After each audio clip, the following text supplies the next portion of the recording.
FCC epameli boluki majorité mosusu na koluka kosomba ba député pe elobi yano ezali na maponami ya bitapi binso bakambi mangomba kati na FCC bakundoli na suka ya likindo ya mposo moko ete nkokoso euti na botiami ya bazuzi constitutionnel basato mokonzi ya mboka asalaki na kobuka mibeko.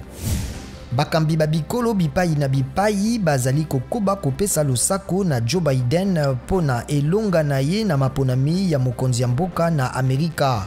Félix Tshisekedi na Denis Sassou Nguesso batindi pe maloba mabango malosako pe bayebisi ete balingi kokoba boyokani na États-Unis.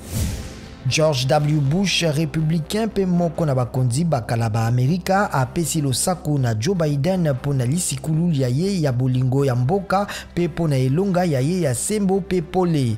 George W. Bush abengaki Joe Biden tango Donald Trump mokonzi azalaki na esika azali kozela bazuzi kokata likambo.